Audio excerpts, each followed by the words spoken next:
Amendment to H.R. 8109, offered by Mr. Massie of Kentucky.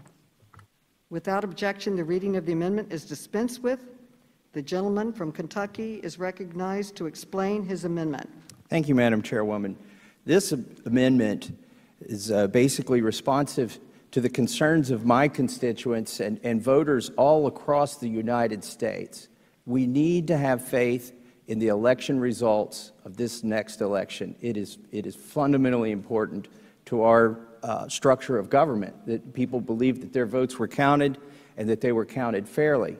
Now, one of the biggest concerns that's going to come about is that the results may not be reported on election night. And so people are concerned that maybe new votes show up that weren't actually cast by election day. And so what my amendment seeks to do is to make sure that nobody falsifies the postmark on a ballot. Now, I looked into the existing law, and there is a penalty for forging a postmark.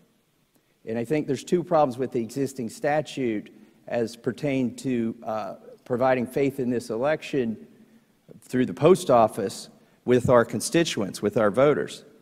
The first part of my amendment's in two parts. The first part basically doubles the penalty for forging. There's already a penalty for forging. But if you forge a postmark on an envelope containing a ballot for the purposes of affecting the election or committing election fraud, then the penalty for forgery would double. And I think that's important to call attention to this issue. Now, the other problem with the existing law, or the main problem with the existing law, is would it be a forgery? And I don't think the law covers this, actually. I don't think it is a forgery.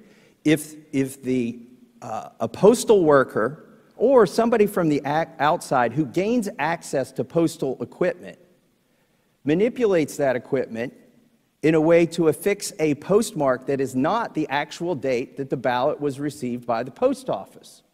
So that's not necessarily a forgery, that's falsifying it.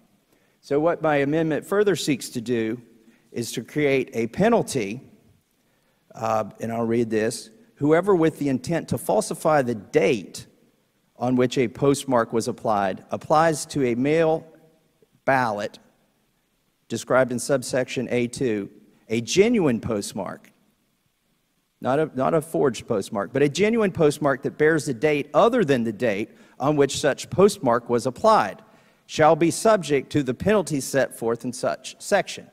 In other words, let's make sure that if somebody falsifies a postmark using official U.S. Postal Service equipment, whether that's a Postal Service employee or just somebody who gains access to that equipment, let's make sure that that's covered by the law just as much as a forgery of a postmark.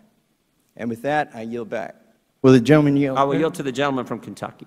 Let me just say what it means if you don't support this amendment.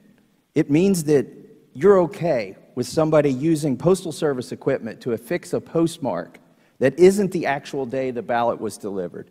That will shake the faith of the American people in this government. So please, I urge you to vote for this amendment. And I yield back to the gentleman from Ohio. And with that, I want to yield remaining minute to the gentleman from Kentucky. Thank the gentleman from Georgia. Mr. Raskin, I appreciate your appeal to federalism to allow the states to decide, but the U.S. Post Office is a constitutionally sanctioned federal function. And so the postmark carries the imprimatur of the federal government. And that is why my amendment seeks to make sure that when that postmark is affixed by U.S. postal equipment, that somebody is not changing the date on the postmark machine in order to affect the elections. This is the core of my amendment. I can't believe we're even arguing this. What does it mean if you argue that somebody should be able to manipulate the equipment so that they can submit ballots after the election that were cast after the election in an election that hasn't yet been decided? Please vote for my amendment. It's required to keep the confidence of the American voters in our form of government. And I yield back to the gentleman from Georgia. I urge a no vote on this amendment. And let's now move to a vote or a consideration. I'd like to see where people stand on this. The question now occurs on the amendment offered by the gentleman, Mr. Massie. All those in favor, say aye. Aye. All those opposed, say no. No. In the opinion of the chair, the noes have it, and the amendment is not adopted.